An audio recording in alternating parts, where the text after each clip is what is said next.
Welcome to Butterflies of Wisdom, everyone.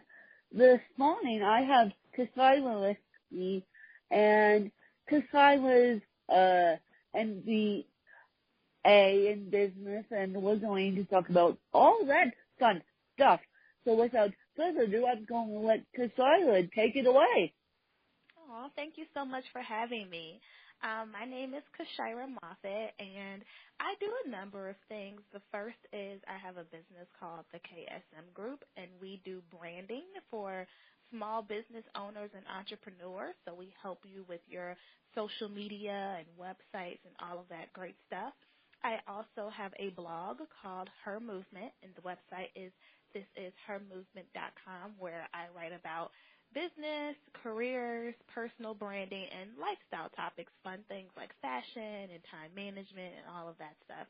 And most recently this year, I created my own cosmetics line for the beauty lovers out there. It's called Life of a Bombshell Cosmetics, and we offer lipsticks and lip gloss and eyeshadow and fun makeup bags. So that's just a little bit about me and what I do. How cool is that? Now, okay, so someone that says, okay, now I want to create my own makeup line. How difficult is that? It's harder than I thought it would be, which is why even though I've wanted to do this business forever, it took me a couple of years to get started.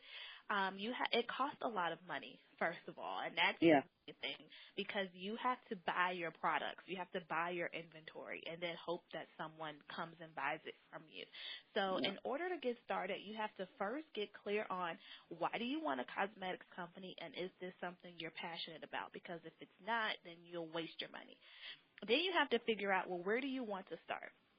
If you have a smaller budget, it's unrealistic to think that you'll carry every kind of beauty product imaginable like your favorite cosmetic stores do. So with my line, I decided to start with lip products, lipstick to start, and then I was able to expand from there. So figure out what type of products you want to start with. What product are you the most passionate about that you know you're confident in selling, and start from there, and you can always expand. Then you have to decide, well, do you want to make your products yourself in your kitchen, or do you want to source a vendor? And that's what a lot of companies do. A lot of companies source vendors for clothes and makeup, and then they just put their names on it. So which one makes the most sense for you? And then lastly, figuring out your branding, right? Well, what is the name of your company? Who is your ideal customers? Building your website and putting your products out there. So you need to figure out your customer avatar, but that's last. I thought figuring out your customer avatar would be first, but I'm realizing from you, Cassandra, that it's last. You need to figure out exactly what you're going to sell before you figure out your customer avatar. And I think that shifts on the industry and the type of business. For me, I already knew who my customer was because I had previous businesses and I had a blog. For someone that may be starting new in the business, I think it's overwhelming when you look at beauty because there's so many types of beauty, right? So, for example, I have a family member who is also in the beauty business, but she's in the hair industry. And then I have another family member that does fragrances. And so that's why I mentioned the product piece, because it's so overwhelming to think about what the business will be. And if you say, well, I specifically want to get into hair, then you can start to identify who your ideal customers are, who your target audience is, who your customer avatar is, based on that type of product. Does that make sense? Yes, completely. So once you decide the product, then you can go from to deciding customer avatar. And I hope that your lipsticks and lip products are natural. I hope. She said yes. Are they all natural, or did you decide not to go that well? So it depends. I sell a number of things. It depends. I don't make them myself, but they are friendly for people with allergies, and they are not tested on animals. Okay, so good. So we got the semi-natural. Good, because I know a lot of my fan base is disabled, and even though I have a lot of able-bodied people listening to this podcast too, they seem like natural projects to the extent they do. So that's why I asked that question. Now, Cassandra, what is your favorite book? It doesn't have to be business related. It just has to be a book that you go back to time and time again. My favorite book is called Never Eat Alone, and it is by Kyshira S. And the book is about networking and building relationships. It's a long book, but it's a book that I read at least once a year because no matter what you do, whether you're in the service space, whether you're in business, no matter what industry, relationships are so important, not only because it can help you get to where you want to be, but it's even more important to help others get to where they want to be. So the author talks about how he went from growing up literally in the country on a farm to becoming the chief marketing officer of a large consulting company and then ultimately becoming an entrepreneur, and how he just developed relationships and maintained them. And he built a brand for being a connector. He mentioned in the book that he would host dinner parties and intentionally invite people that he knew didn't know each other so that they would be forced to interact, and he watched relationships blossom from that. And I just think that that's so important, especially with the internet. Sometimes we forget that there are still people out there, and we should interact with them and engage with them. So I always tell my friends on Twitter, and when we have our Twitter chats, hey, follow up with someone that you met in this chat. If they're not in your city, have a Skype call or a Google Hangout or a phone call and get to know them and build that relationship. And relationships, like I said, are just so important no matter what you're looking to do. So that is my absolute favorite book. That is the best advice in the world. Now, what is been your favorite entrepreneurial moment in all this? One of my favorite moments in my entrepreneurial journey actually had nothing to do with sales or social media or anything like that. It was actually an email that I received from a college student who was taking a leadership class. She told me that she had been writing about me for her class every week. Her assignment every week, they had to find someone that they deemed influential on social media and write about how what they did inspired them. So every week she would pull something from my Instagram page, and she would write about how it inspired her, and then she had to do a final thesis. And she sent me the paper after the whole entire semester, which, again, I didn't know she was doing this until the class was over. And it was so humbling to read her words about me and know that even though times can get hard and you can get frustrated and stressed out, maybe feel like you want to quit, you just don't know who you're inspiring by simply being able to continue to go. I'm thankful that someone could look at my Instagram and get inspiration from that and get motivation for that. And I just feel like moments like that always come when you need it. They always come when you're starting to feel down or feel like what you're doing isn't working. So that was one of my proudest moments in my journey. Oh my God, that's the coolest story ever. And for you to share that with my fans on today, which happens to be my 30th birthday, this episode won't go live until next Wednesday, but you never know who you're inspiring. You never know who's going to contact you, and you never know who you're inspiring. So that, to me, the way you said that on my 30th birthday means that I've got to keep up my work in inspiring people. Well, thank you. And inspiring people to do and live their dreams. So, okay, let's get to the real facts here. Why did you start Her Movement, the blog?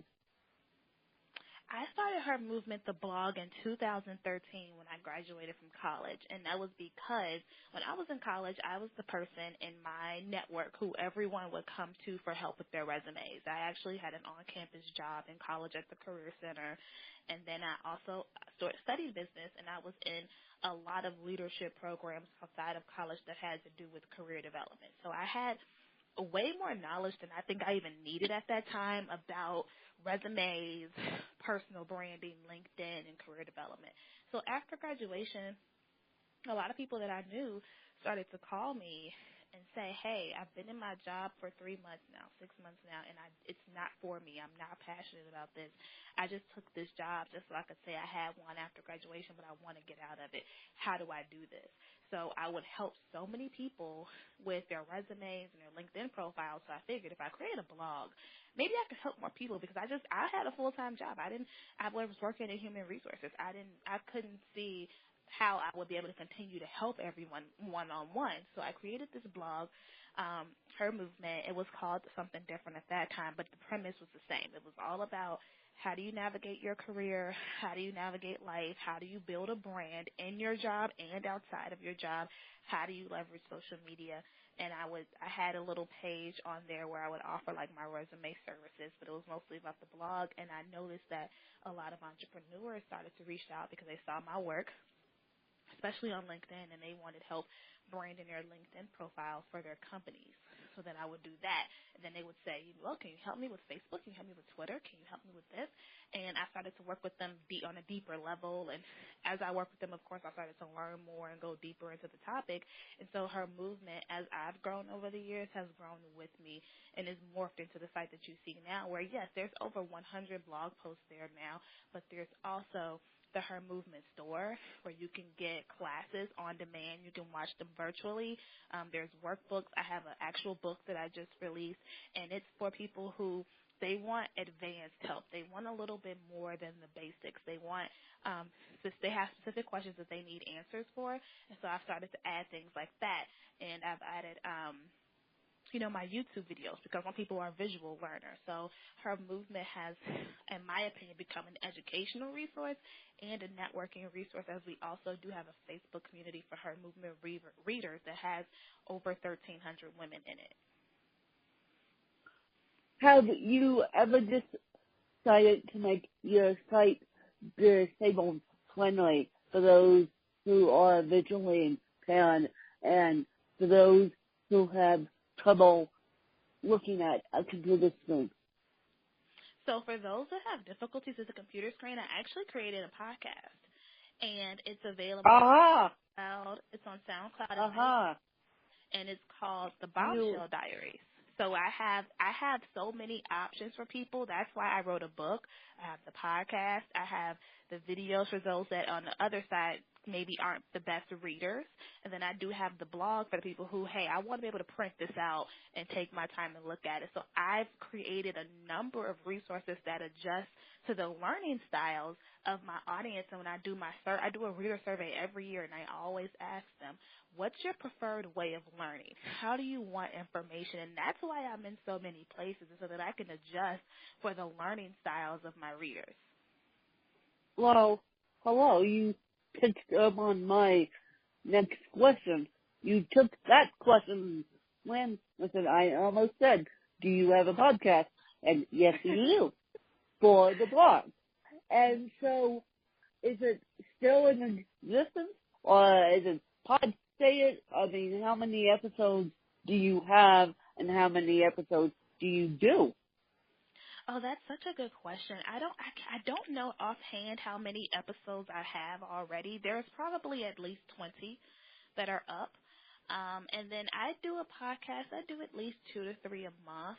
I don't have a set release schedule for them. I tend to base them off of what's going on. Maybe there are certain topics that I notice that the Facebook group is really engaged in, or there are certain blogs that got a lot of comments. I may record a podcast to go deeper on that. I just released one this week, which by the time this episode airs will be last week. But there's at least 20 out there, and they get a lot of comments and a lot of feedback. And that's where so for example, I have an episode about launching the cosmetics line, and how do you, for people who want to create a product-based business, how do you do that? And I love having the show because then I can talk more like me. I can just talk off the top of my head as where it's supposed to a blog post. You go back and you re-edit and you overthink what it says. Yeah. But when you're doing the podcast, you can just talk freely and flow with your heart. Yes. whereas when you do a blog post, you have to make it perfect. Secret, you guys. I used to have a blog, but I gave that up for podcasting because I can't type. One, I can't type, and I'm like, forget this. 90% of people are listening to a podcast while walking the dog or doing the dishes and doing everything else. And if I'm disabled, I'm sure a ton of other people can't read like I can't either. So I gave it up for podcasting, although I should get back to it. But I think I'm going to get back to it. But when I do it, I'm going to do a different kind of blog to go in conjunction with my podcast, because Cassandra's right in saying that we're all different learning styles. Mm-hmm. Yep. So if you don't mind me asking, where did you graduate from in 2013? I graduated from Hampton University. It's a small college, a medium-sized college in Virginia. Well, how cool is that? So, you got the degree in business. Mm-hmm. Yes, ma'am, business administration. And then you weren't ever in the corporate world before you started all these side hustles. Yes, I worked in human resources for a bank. Oh, you did. You did tell me that. You did work in human resources for the bank just to keep your income stable, and then you said, forget this. What made you leave the corporate world and human resources? It was just following my heart, following a passion, doing Yep. what I really felt I wanted to do. I don't know. It's one of those things where I tell people, just do what's in your gut. You know, everybody's story is different. Everybody's journey is different. So, you know, don't worry about my timeline per se, because, you know, I tell people, don't feel rushed because of what you see someone else doing. You have to do what is completely for you and follow your own instincts. Your instincts will never lead you in the wrong direction. Nope. My instincts haven't led me in the wrong direction about this podcast. They haven't. So where can people find you, and where can people get a hold of you? And I know you're on Twitter, but where can the people get a hold of you and your stuff, including cosmetics, line, and all that good stuff? You can find me on Twitter just by searching my name at Kyshira M, and then on Instagram, Facebook, every other social network is just my first name. And on my website, thisishermovement.com, is where you can find links to Life of a Bombshell Cosmetics, as well as my brand consulting company. And so you are all over the place. And you told me you have a book out now. Yes. And I'm presuming the book can be found on Amazon. Yes, it can be found on Amazon. It's called Bombshell of All Trades, and it's a business book and planner, so it helps you, for anyone that's interested in launching a business or a side hustle, it helps you to actually do that and map it out. And I also created a journal, so maybe you aren't interested in business, but you like to write, you like journaling, you like to organize your to-do list. I have a journal on Amazon as well. If you search From the Desk of a Bombshell, you can find that, and then those are also available on my website.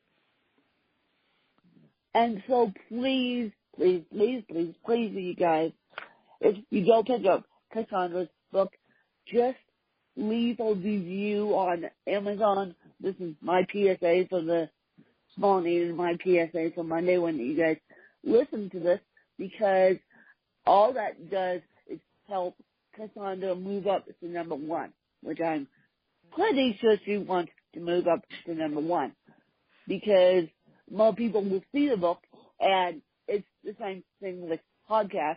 Please, please, please, please, please subscribe to any podcast you choose, and including Cassandra's. And please, please, please leave a review, because Amazon and iTunes and SoundCloud are all based upon the reviews. So to get Cassandra's to move up, all you guys have to do is please leave a review for any podcast, including this one, Butterflies of Wisdom, or Cassandra's.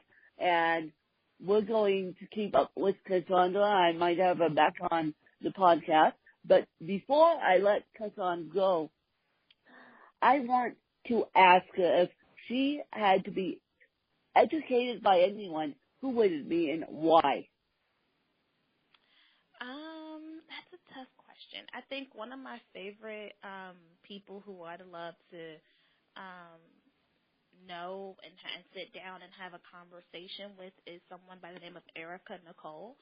She's the founder of YFS Magazine. It's an online magazine for entrepreneurs. It's a digital magazine, and it has so much great advice and insight. But she left her job in the advertising world to create this online magazine, and she speaks all over the world next to some of the wealthiest CEOs like Richard Branson. I mean, she headlines conferences in Turkey and all of these other countries, and I would love to have the chance to just talk to her and learn more about her journey and how she got to where she is and how she's overcome some of the obstacles that she's faced. And I was actually fortunate enough to interact with her on Twitter. I love Twitter. Twitter is a great way to meet people.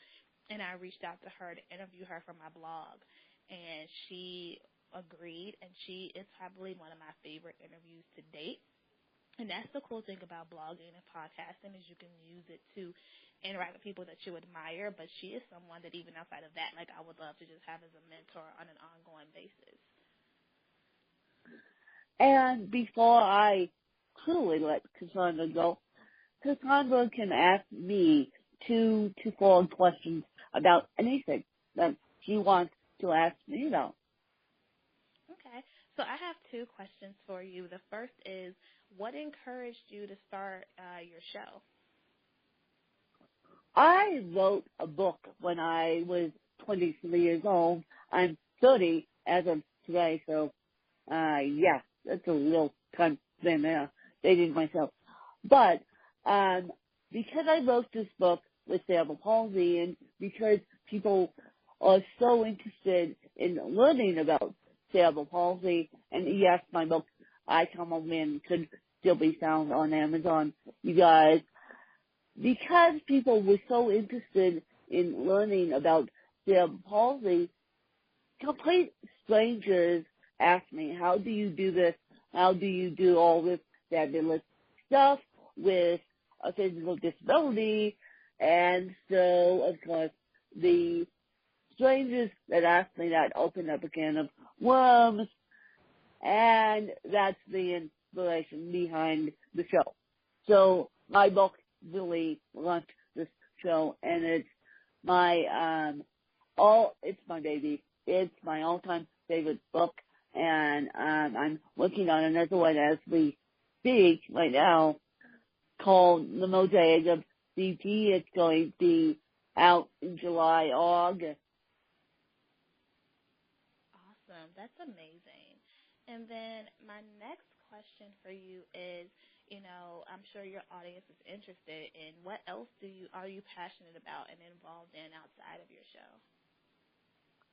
Oh, I'm passionate about keeping myself healthy, and I'm really passionate about robotics, and my audience actually knows why, too. I am the first woman with cerebral palsy in the country to be walking in a robotic exoskeleton.